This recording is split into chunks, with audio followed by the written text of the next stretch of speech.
Guys, got me looking like this Dale, is... He's hilarious.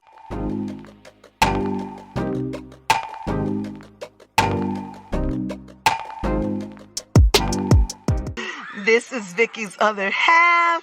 This is my cousin, D. Moss. This is Daryl Moss. Oh my God, he's a Renaissance man.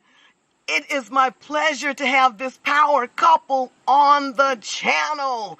And a baby. Oh, she's gorgeous. That's Niall, in case you don't know. But let me let them speak. They're my relationship goals. Hey, everybody. Hey, y'all, what's happening? What you want us to talk about? Anything. I don't know what to talk. My cousin does poetry. I do. Yes, he does. This is, I don't... Among so many things, so many other things. This beautiful space is my cousin's home studio in which he creates magic. My daddy doesn't like shrimp, but I need him to taste the shrimp.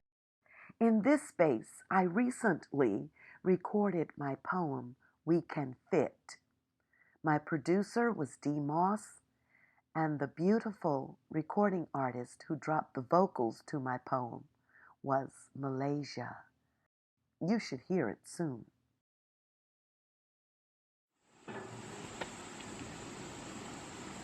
Talk about your poetry, brother. I never talk about my poetry. No. What inspired you to write poetry? Words. When did you start writing? I don't know, when I was a kid. Who's on the cover of your book? She watches me through my words. Oh, I think that's some girl I met. With City the Hall. eyes. I think that's you. Oh, I love that. I love that. You're on the... Oh, you told them you was on the cover? No, I didn't. Yes, you did. Yes, you did. I don't know. I'm not really good at just talking, so you probably have to ask questions. I don't know. You want me to ask questions? Yeah, I'm not good at talking. I love them. Okay. Tell me how you work in the studio together. Because at one point you all did work in the studio together. What did you do in the studio? Go ahead, tell them. So, Daryl had a radio show for about 15 years already at the time, something like that. And he was trying to give me an opportunity to, you know, hone in on my talents and skills and what I went to school for, which was communications for my undergrad. And he was just giving me the opportunity to, you know, use those skills and, you know, interact with people, conduct interviews, just being on the radio, and we had a lot of fun. I think before the radio, you're doing the TV show. Yeah, the People Are Talking show. Yeah. Mm-hmm. And we would be downtown, and we sometimes talk to random people on the street, but a lot of times it would be planned with different, maybe business owners or people of the community, and he'd have me be the cute little face. You know, interviewing people, and it was actually really cool. I loved doing that. Wow. We should get back to that. I love that. Yeah, look at that. That was cool. Wow. That was cool. You know, you said it once, Vicky, you said Daryl was a motivator. Yeah. And you are so right about that. Wherever he goes, he plants seeds in people that they didn't even know was there. And because he walks his walk in the world, other people learn to stand up and be better versions of themselves. Absolutely. What I love about Daryl is he sees those who aren't seen. Oh my God. Those who are overlooked, the underdogs. That's correct. He reaches back and he grabs them, takes them under his wing. That's correct. Anybody that he sees in need, he will do whatever in his power to help them. And he's just a passionate person. Yes, he is. And constantly giving. I love it. Constantly, sometimes giving too much to his own detriment. Oh my God. But that's who he is. You gotta be who you are. You're right, Vicky. You gotta be. Yeah, so That's the type of person that Daryl Moss is. And that's what, that's what I love about him. That's what a lot of people love about him, and they hate that they love that about him, but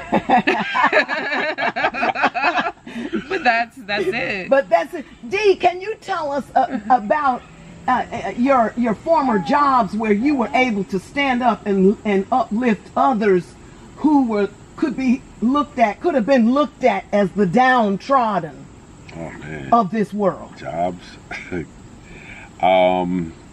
High school, my freshman year, I worked in the tobacco fields, me and Doug. And we was picking cotton every summer. Everybody in town, all the black kids in town would pick cotton. Not cotton, tobacco. Wow. I'm talking about cotton. What? And one day it started raining, and they wanted us to pick tobacco in the mud. Had to be about 400 or 500 people working there. My little tiny self, I called a strike. I organized a strike. News cameras came the second day of the strike. They had me out. I'm out in front of the cameras talking about they can't do this to people, and they oppressing us and putting us back on plantation. I was about 14 at the time. And I don't know, ever since then, I've worked at this place called New England Insulated Wire. Organized walkouts. We organized a union. I had to be about 17, 18 at the time. Yeah.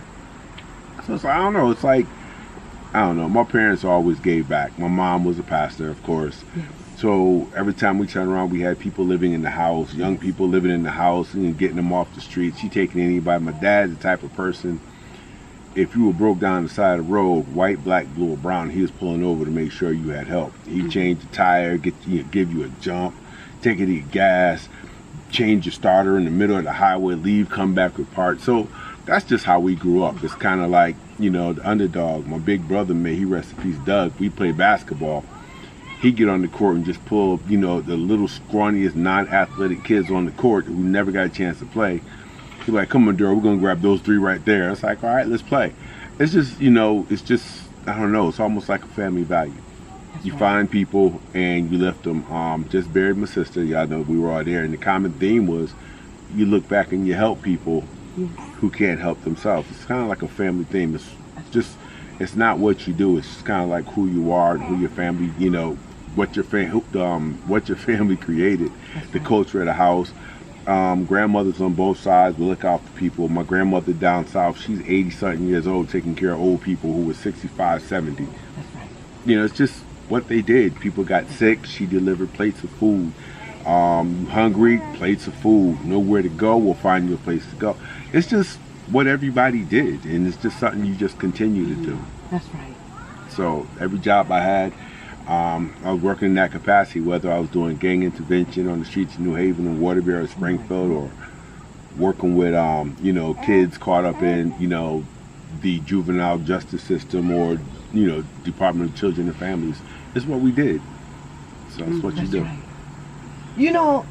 Dee, I love your ferocity, your fearlessness, because it took a person like you to be in the positions that you held to stand up for what was right.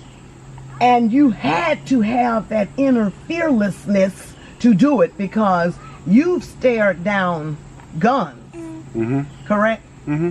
And you just forget about it. You just do what you have to do. You just do what you do. How did you do it in those moments? You don't think you don't think about the guns. You don't think about people swinging and trying to kill each other with bats. You just get in the middle of it, and it's like you see it's like, almost like a song. It's like call and response. They call, you respond, because if you don't, nobody else will. Whether them cats is on the streets fighting, pulling out guns on each other, it didn't matter. You just knew that you weren't going to get shot. And it's like I don't know. It's like you just feel confident, and you have faith in yourself. You have faith in your ancestors. You're protected at all times. That's correct. If it's your time, it's your time. But in the meantime, you try and prevent other people from, right, being harmed. You just jump in the middle. And the thing is really to de-escalate, to prevent our, young black kids from being statistics. That was goal number one. Number one. Wow. That call and response takes me back to African history. That is our history. Mm-hmm. Absolutely. Even in the pulpit, no matter where it is, even in the streets, that call and response is it. Yep. both of you together, you're just like a powerhouse. You're a powerhouse couple. You know, you might walk softly, but you carry big sticks, you know. And I love the way your home is a shelter, a haven, a paradise. I was speaking to Vicky about it, and she was speaking to us about it.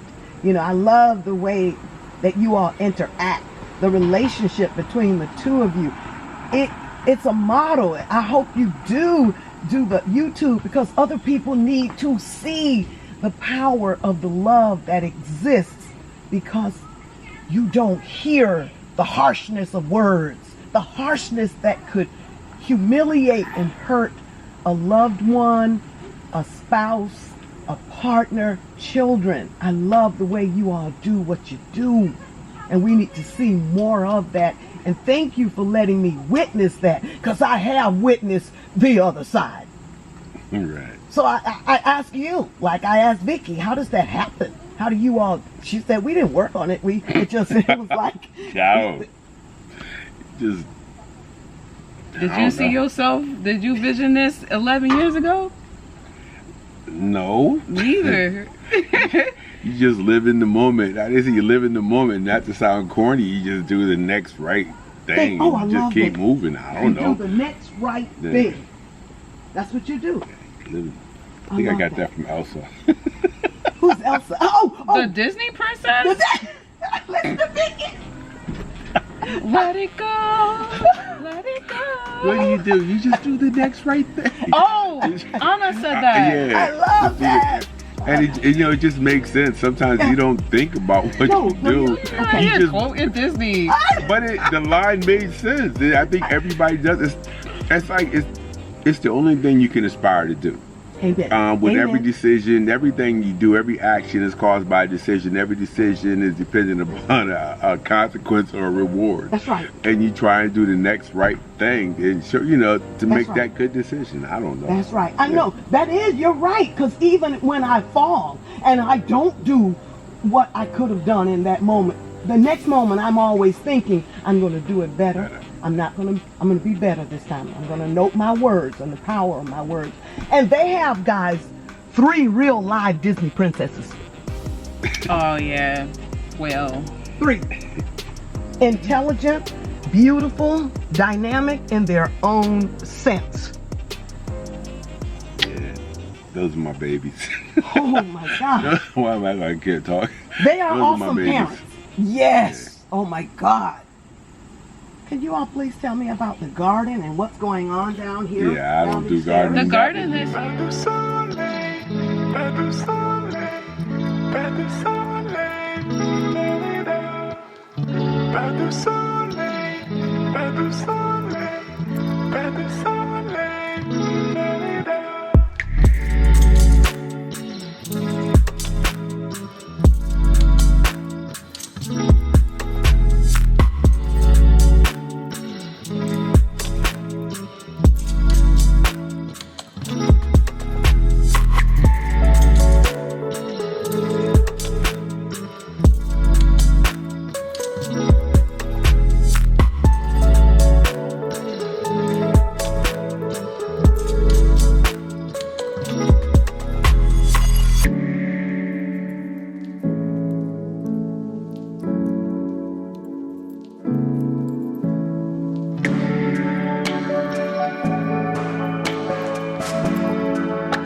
du soleil, pas du soleil, pas du soleil, la-la-la.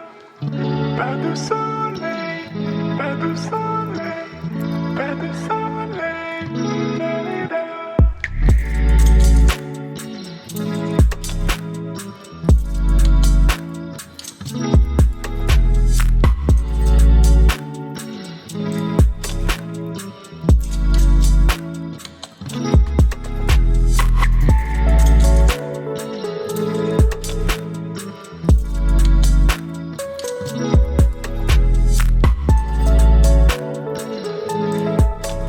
That because I was pregnant most of the spring, no, all spring. What I mean, most of the spring. I just gave birth a month ago. It's July, it's August now.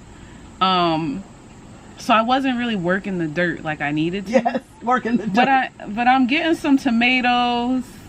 I got a squash. I got a zucchini so far. Wow. I see some peppers coming through, but we still work. We gonna get what we get. You were pregnant, but it's also I was looking to sell the house because we're looking to relocate to Atlanta. And I did plant them late too. Early mid-spring, I was meeting with the realtor. We were doing the walkthrough, so it was kind of like, well, why grow a garden if you're not going to be here? Yeah. But, it was all that. You know, things happen, life happens, so we're still here for the moment.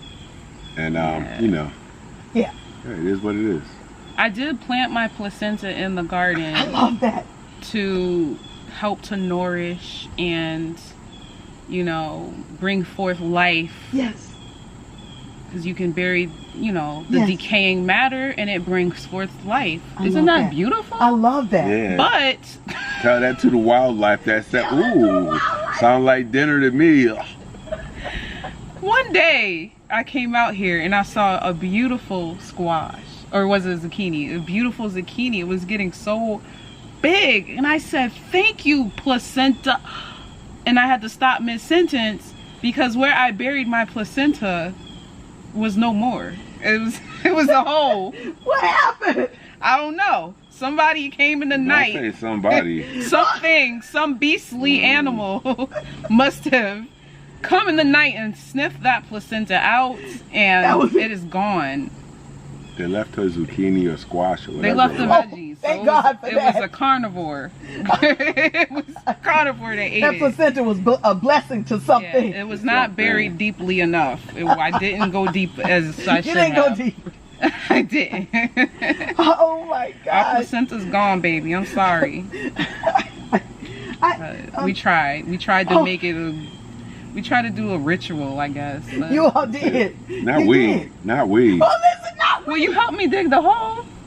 I love that. Yeah, I did, but that. He helped me dig. He I helped me love dig that the you hole. support each other. I love For all that. the brothers out there, y'all know how I feel when somebody say, "We're bringing home the placenta." It's like, what? I didn't want What? them to take it and do more studies on it. It was gonna get incinerated. Either incinerated or fed the dogs. That's what they said. So Oh my God. I guess I fed it to A wild fox. dog. It beats being in the refrigerator. Oh my God. It was in the freezer. It was in the freezer. It was hardened and preserved, and you know what's crazy? As I was burying it and I held it in my hand, my hand started getting bloody still. Oh, Like, wow. like, wow, blood is strong. Wow. That's some good blood. Rich. Yes. Rich. Mm-mm. That would have done great things for the garden, I'll tell you, but the Lord giveth and the Lord taketh away. You better say it. You better say it. D. Moss, wow. can you tell me about your poetry? Can you tell me about the 2 books I am blessed to have? The 3 books. You have 2 collections of poetry. What are the titles? And what was the aim, the slant, the themes? And then tell me about the other book you gifted me with, and I thank you with all my heart. Mm-hmm. The larger, the book. Oh, the Nate Shaw book? Yeah. Okay, Nate Shaw. My sister, my late sister, Sophie Moss Vargas, she was doing research on the family on Ancestry.com, 23andMe, all that. And she came across some relatives down in Alabama who was telling her about, you know, our family, they were familiar with my grandfather Will Moss, familiar with my uncle Claudia Moss, and some of the others. This dude is a pastor. Pastor of a church, the Baptist church down in Reeltown, Alabama. Reeltown was like 2 large plantations owned by 2 Irish brothers, who, you know, they made their fortune off of enslaved Africans. So post Emancipation Proclamation, Civil War, Union Army coming through, they freed the folks. So it's still a huge plantation full of sharecroppers who worked for damn near nothing. And so this gentleman was telling my sister, I guess he's indirectly related to the family as well.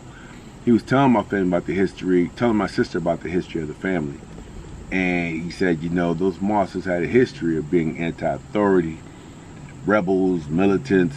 He talked about those deacons with guns down in that area of the country, and a couple of my great uncles and cousins and all them folks, they were a part of that. And he talked about one in particular who said he never bowed, never kowtowed, never, you know, was never broken. His spirit was never broken. Said he was a fighter from the beginning to the end. And said when the white men would come down to where they were and just try and have their way with black folks, this dude wasn't having it. Said he's the one that would fight and just start swinging on them. He said then one day the sheriff deputies and a mob came down and he just opened fire. He killed, I believe it was one of the deputies. Still reading the book. He was saying basically he killed one of them, injured a few others, then he went on the run and he was outlaw, changed his name to Nate Shaw. And you know, the story goes on, but we have the book on it, and I forgot the title of the book. Just bought it. I was supposed to share it with my sister. Dangers. All God's dangers. So I was supposed to share it with my sister, but you know, she transitioned in the meantime. So still blessed to be able to share it with my good cousin here. So she gets to read it, so I can read it and talk about it with somebody. But it's always good to know your family history. So when you find yourself making certain decisions or being steered in a certain direction, you realize that all you're doing is continuing a tradition or a legacy, you know, social justice or whatever, you know, whatever your plight may be. So that's the book. The poetry, I have 2 books of poetry. One is basically all, you know, love poems, tribute to black women. Black women are indeed my superpower. So you'll write about it. A lot of, you know, I do spoken word. A lot of cats, they do the revolutionary slam poems, but my assertion has always been you can't have a revolution. You can't engage in a revolution unless you have somebody that you love enough to fight for and die for. Amen. So if you can't write a love poem, but you can write a slam poem about revolution, then you're almost like a walking contradiction to say. So the first book of poems is, you know, just about black women, my appreciation for black women. Of course, she watches me through my words. Majority of the followers that I have in that poetry world, they're mostly women, because I'm known for spitting love poems. Amen. And I'm just like, whatever. The second book is about social justice. It's called Yesterday's Blues, Tomorrow. Everything we experienced in the past, we're still dealing with. People act like yesterday is gone and forgotten. Those are just moments, you know, yesterday is really just moments away from, you know, what we're dealing with in the next few minutes. So no difference.